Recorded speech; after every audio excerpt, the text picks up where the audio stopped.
नमस्कार, welcome to back my YouTube channel Mona की दुनिया 7 मध्ये आपल्या सगळ्यांचं पुन्हा एकदा मनापासून स्वागत आहे. आजची आपली रेसिपी मराठी पद्धतीची आहे. म्हणजेच आज आपण बनवणार आहोत शेवग्याची भाजी, तीही सातारा घाटी पद्धतीने. एक वेळ बनवून बघा आणि खाऊन बघा, त्याच्यानंतर मला कमेंट करून सांगा की ही रेसिपी तुम्हाला आवडली की ना आवडली. तर चला, तुमचा इथे जास्त वेळ न घेता आपण पटापट भाजी बनवायला सुरुवात करूयात. ही आहे अद्रक, लसूण आणि सुकं खोबरं आणि काजू याची पेस्ट. त्याच्यानंतर आपण थोडासा कट म्हणजेच तरी येण्यासाठी काश्मीरी लाल मिर्च पावडर टाकणार आहोत, हळदी पावडर, गरम मसाला आणि धनिया पावडर आणि चवीसाठी थोडंसं मीठ. आणि हा आपला स्पेशल घाटी लाल तिखट मसाला म्हणजेच चटणी. हे सगळं आपण एकत्रच टाकून घेणार आहोत आणि त्याच्यानंतर व्यवस्थित मिक्स करून म्हणजेच हलवून घेऊन हे पुढील 2 मिनिटांसाठी सोडणार आहोत.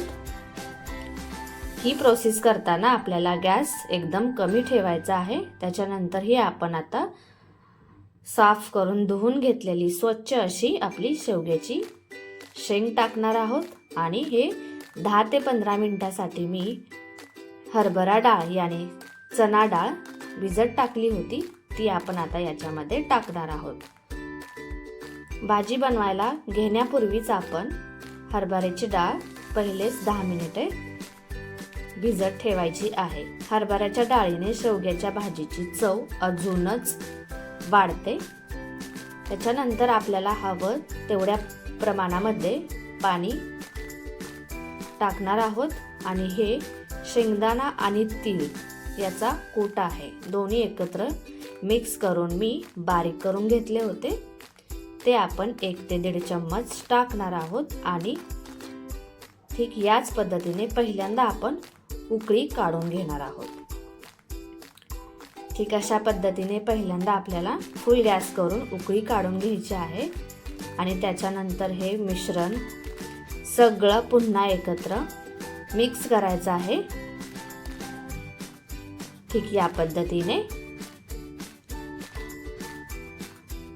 शेंगदाणा कूट, मसाला, पाणी, शेवग्याची शेंग, हरभरा डाळ हे एकत्र व्यवस्थित ठीक या पद्धतीने हलवून घेऊन मिक्स करायचं आहे. मोठी उकळी फुटू द्यायची आहे आपल्याला 1 ते 1.5 मिनिट. त्याच्यानंतर आपण ही भाजी पूर्णपणे गॅस कमी करून पुढच्या 5 मिनिटांसाठी झाकून ठेवणार आहोत. आणि झाकताना पूर्णपणे झाकण आपल्याला बंद करायचं नाही, हवा जाण्यासाठी. ठीक या पद्धतीने त्याच्यातून हवा निघण्यासाठी म्हणजेच वाफ निघण्यासाठी थोडंसं आपल्याला झाकण उघडच ठेवायचं आहे. बघू शकता भाजीला किती छान पद्धतीची तरी आलेली आहे. म्हणजे सातारा घाटी पद्धतीची आपली झणझणीत अशी शेवग्याच्या शेंगाची भाजी तयार आहे. चेक करूयात आपण शिजली की नाही. बघू शकता शिजलेली तर आहेच आणि प्रॉपर शिजलेली आहे, जास्त कमीही नाही आणि जास्तही नाही.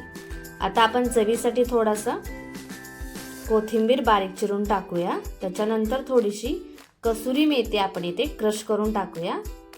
हा स्पेशल आयटम आहे. याच्यामध्ये कसुरी मेथीने शेवग्याच्या भाजीची चव अजूनच वाढते. हे मिश्रण टाकल्यानंतर बस 2 मिनिटं आपल्याला अशी स्लो गॅसवरती भाजी शिजवून घ्यायची आहे.